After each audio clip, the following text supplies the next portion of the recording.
Back with another Would You Rather on Orange and Blue today. Cecil, Lammey, Andrew Mason with a tough one, Mace, because would you rather see Bo Nix show he can be a second-tier starter or have Nix bust and take a quarterback in the top 4 next year that's not Shedeur Sanders? Let's define second-tier starter. Okay. Kirk Cousins, Derek Carr, Matt Something like Ryan that. while he played. Right. Mm-hmm. So we're basically talking about second tier being a quarterback who's probably inside the top 12 in the NFL. Yeah. Sign me up. But fans might want a top tier quarterback. You still say they got the 6th guy. Well, they got the 3rd guy technically on their list. And the not Shedeur thing I think is big because 1, we're going to piss off CU fans. 2, it's super early. Okay. It's the summer before Shedeur is going to get drafted. But even though I believe in his skill set, there's so many questions now, and we'll see how CU's season plays out. I don't think he's a top 4 pick next year, Mace, regardless of if the Broncos say no or not. Is Carson Beck off the board before Shedeur Sanders? Yes. Okay. See, to me, this question kind of becomes Carson Beck or Bo Nix. Okay. Who do you like? I don't have enough of a conviction yet on Carson Beck to where I can say, yeah, I think if he gets in the league, he's going to be elite. And even if it were Shedeur Sanders, I'd be like, I don't know. I'd like to see Shedeur Sanders play for a coach that isn't his dad. Okay? It's a start. Yes. Start there. That played for his dad in high school. I think Deion Sanders was the offensive coordinator, was he not? For Shedeur Sanders. Mm-hmm. And then plays for him at Jackson State, plays for him at CU. I'm sorry, I've got reservations about that because it's basically impossible for a father to be a truly impartial judge of where his child's talent rests within the team. And I think we know Shedeur Sanders is very talented, no doubt. But are you doing things schematically just because you think it's going to help him out more, right? You're trying to showcase him. I mean, last year, after Pat Shermer became the offensive coordinator, we know CU's had trouble protecting Shedeur, but also they want to set up big plays. So you're seeing, you're seeing backfields empty out. You're seeing no one being asked to stay in and ship in protection. And then, of course, he's taking a sack because you're trying to have all those targets out there so he can make a big play. It felt like Little League dad. Almost. So, yeah, like even if to me you'd said, oh, you can get Shedeur Sanders, I'd be like, okay, fine. Who's coaching him? Right. I've got to see Shedeur Sanders with a coach other than his dad before I'm sold. Well, I have to see how this type of stuff would play. I don't have my watch on. How would that play in an NFL locker room? Right off the bat, probably not well. You got to win some games. You got to earn your keep in the National Football League. So, there's a lot of questions about what's going to happen with CU as this quickly becomes a CU show, but it's part of the conversation because we know people would want Shedeur locally. Right. People would say Shedeur over Nix, take a top 4 quarterback. I would rather have Nix bust. That's not an option here. It's probably a more interesting and more difficult what if conundrum for the ardent CU backer than it is for me. I'm one of those people who recognizes the gray area of life. I don't think what Deion Sanders has done is 100% positive, but I also don't think it's 100% negative. I think there are some good aspects to what's going on there. If I object to anything, it is the the nature of kind of freezing out players who, in what appears to be a very callous manner, according to reports, who aren't in the mix, right? In the click, because C is very clicky. Yeah. And there's like 20 guys that are Shedeur's guys, and there's 90 guys that aren't, or whatever the number is. Like, so again, does that work in an NFL locker room? No. It didn't work with Russell Wilson with the Broncos, and he didn't have as much of the locker room as you needed to have, right? When Jarrett Stidham became the quarterback, Stidham, let's face it, was more popular in the locker room than Russell Wilson was. Right. There was a lot of "we got your back, Jarrett."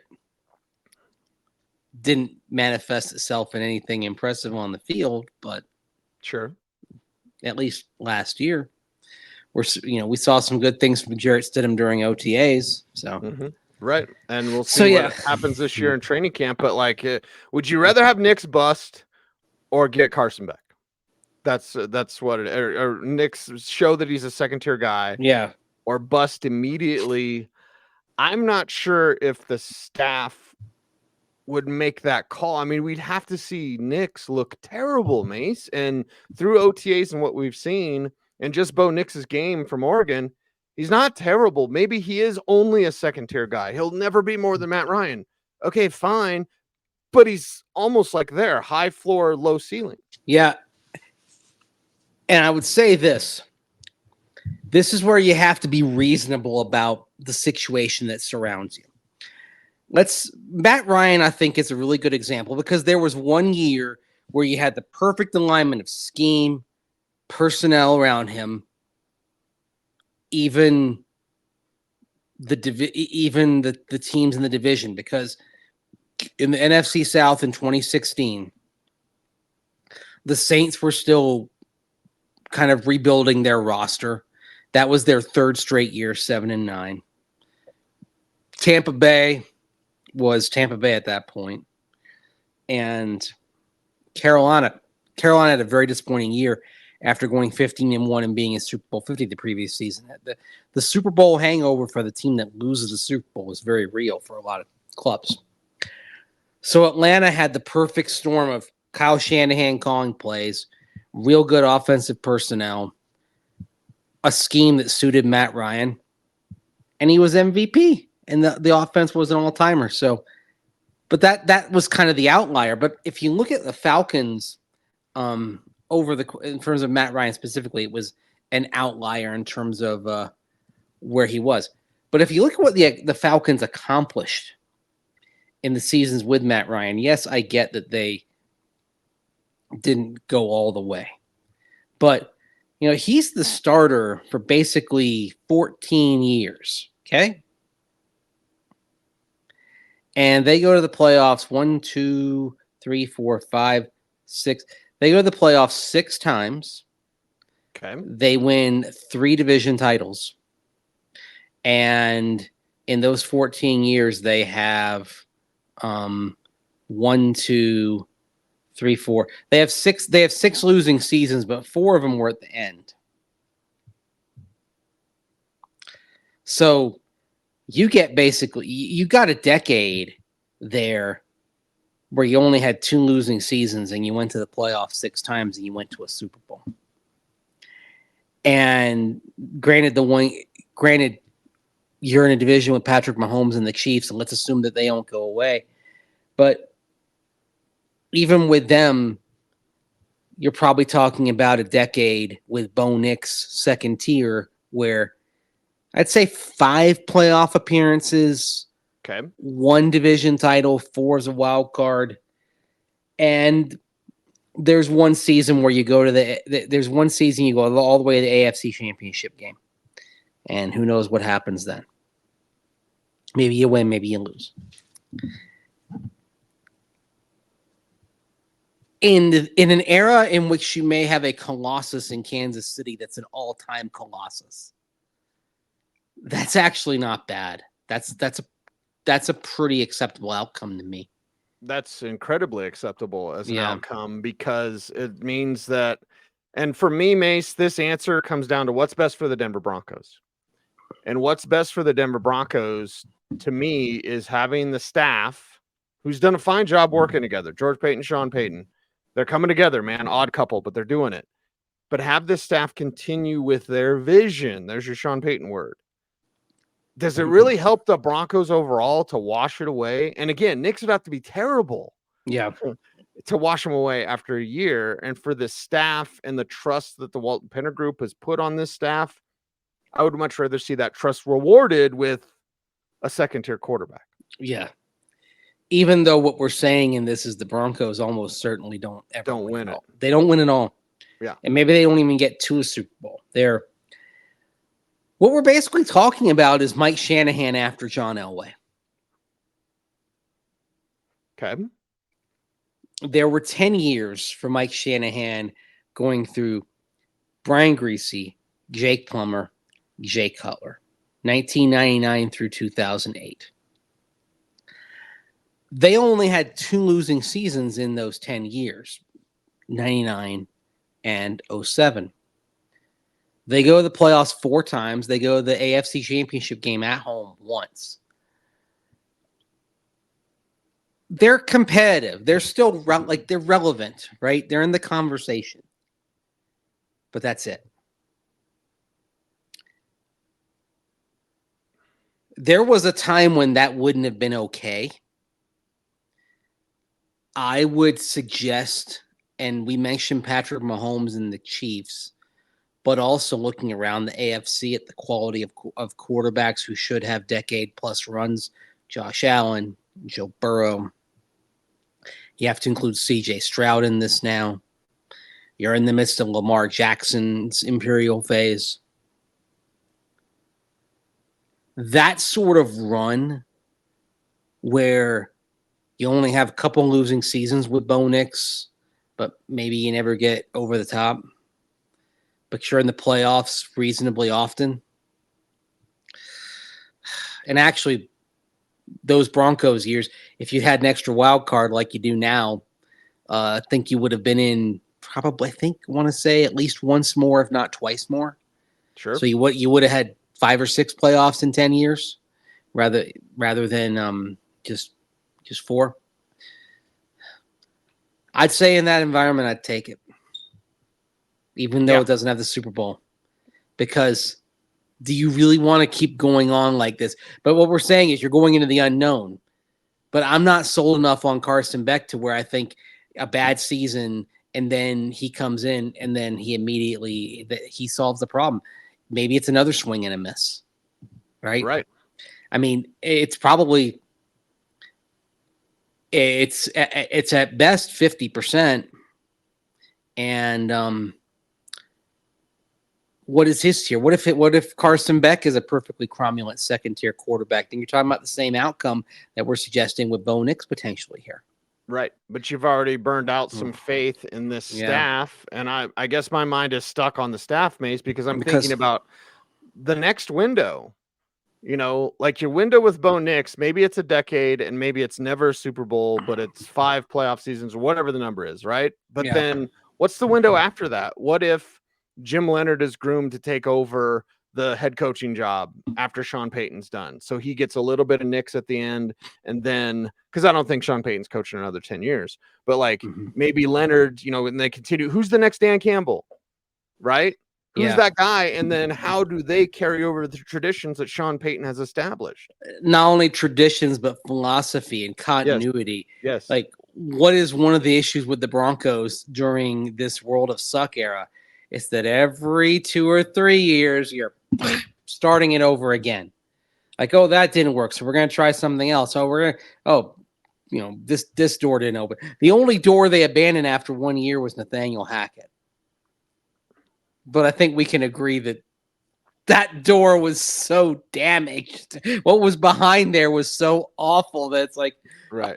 You only needed the 15-game glimpse. And the truth is, if you'd lost in London, you might not have gotten that much of a glimpse.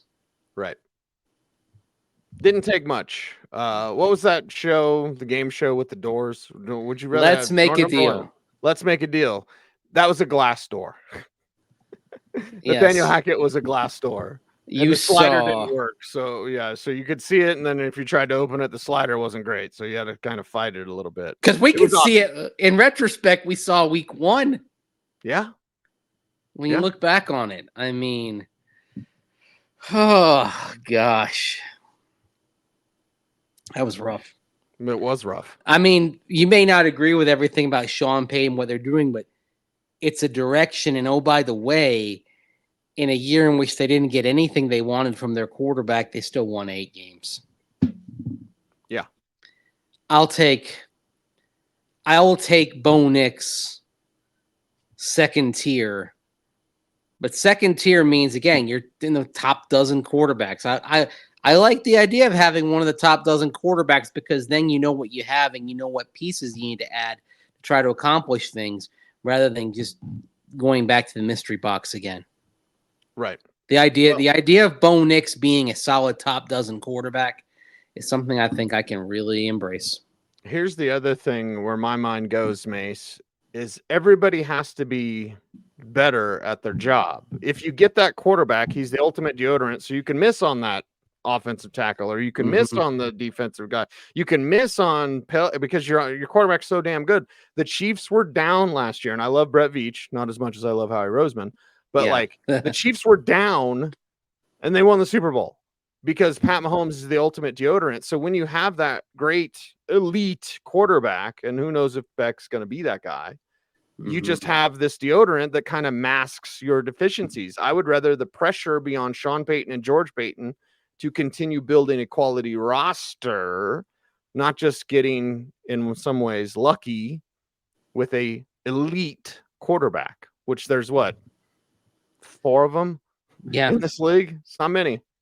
I mean, it's basically a matter of saying, all right, are you okay with Bo Nix being a certain level but not being elite, or do you want to roll the dice on elite, but you may get bust again, and then you may be starting over again? And it's a philosophical discussion that comes up. Like, does Bo Nix, the second tier quarterback, is he worthy of a contract extension, or do you go back into the pool again? I mean, these are, oh man, this wasn't supposed to be. This was clear cut for us, but I get the feeling, and this may be the disadvantage of putting this thing in the can and not live. I do wonder what's being said in the comments right now about this, because I can tell, like, if Shedeur were a possibility, I think there'd be a lot of people saying Shedeur. Yes. And I'm reticent about that. And that's, for me, not having Shedeur in this discussion didn't affect my feeling on it, but for a lot of people it would. 1,000%. And I think we came up with this topic when we were at Torchy's meeting in the off season, and we were like, okay, you get a top 4 quarterback, but to make it more of a painful decision, you can't get Shedeur. Yes. For what other reason? Maybe he's not drafted there, or maybe you just, in this realm, in this multiverse, you can get a top 4 quarterback next year, but it can't be Shedeur. Yeah. Maybe he went number 1 overall and you weren't bad enough. Or maybe you just said, hey, there are things I don't like. I don't like the stuff that was out there on social media earlier in the offseason, right? Mm-hmm. It is possible to say there are things that weren't copacetic, that you picked Carson, Beck, or somebody else. Yeah, and maybe you just didn't see enough. And that's why this year with like, oh, they got the 6th guy. Yeah, in a quarterback that was so rich, this draft was so rich with quarterbacks. Next year, it's not. Yeah. There'll always be someone that comes out of nowhere or whatever, but it's just not. And I was texting with one of our buddies who will remain nameless because he's pretty smitten with anything CU does. But I said, having Shermer lead Shedeur in his final season is equivalent to having Will Levis learn from Rich Scangarello, because Will Levis was seen as a first round quarterback, and then he falls. Now Shedeur won't fall to the 2nd, but that's essentially what you have. You have Rich Scangarello controlling Will Levis. How'd that work out? Not good, Bob. Not good. You said it, not me. Scangarello lost his job. By the way, you know where Scangarello is now, right? Is he with Philly? Raiders. Oh, you're QB right. coach. You're right. Okay. Sorry, Aiden O'Connell. Gardner won't listen, so he's fine. Yeah, like remember when a lot of people were saying, "Oh, how would Drew Lock have worked if you'd kept Rich Scangarello?" I don't think that would help Drew Lock at all. It's nothing against Skangs. It's nothing personal. It's just the body of work isn't very good right now. It's a results-based business. That's what it is. And with the Broncos, I think, and it's not settling, Mace. I don't think in life or in football we should settle, right? Oh, well, it's okay. Well, it's okay. Well, no, but there's also realization of where you're coming from. And where you're coming from is the doldrums of this quarterback carousel. Now you get Bo Nix for a decade. It doesn't mean a Super Bowl, but you get a quarterback that you can build around. Yep. And that's the thing. You can build around. You know what he is, positively and negatively, and you get the right the right pieces around him. And settle in. Like, there is something to team building where you say, I'm not worried that we're going to have competent quarterbacking. We're going to have competent quarterbacking that's going to be above average among NFL teams. Focus on all the other things because you can say, okay, this guy is good enough.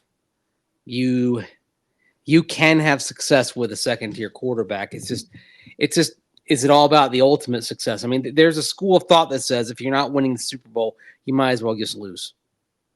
To which I'd say, how's everyone like the last 8 years? Right. And do you really want to go through that again, where you've been not top dozen at quarterback, but you've been bottom quarter most years in the NFL among NFL teams in quarterback play. Bottom quarter most of the last 8 years. And look at the team-wide results. Do you really want more of that? Because we're sitting here with this possibility and saying, you get Bo Nix, and he's in the second, he's firmly in the second tier, which puts him in the top dozen quarterbacks. I'd take that. I'd take it all day. I'd take that over the mystery box. Yeah. The Family Guy thing, where like Peter Griffin can get a boat, and like, a boat's a boat, but the mystery box could be anything. It could even be a boat.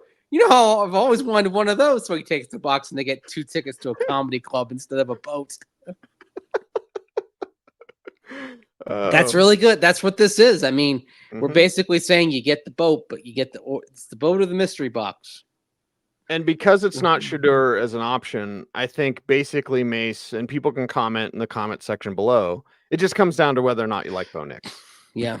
For a lot of the fans out there. And there's still some people, oh, they got the 6th guy or whatever. Like, no, they got a guy Sean Payton can work with.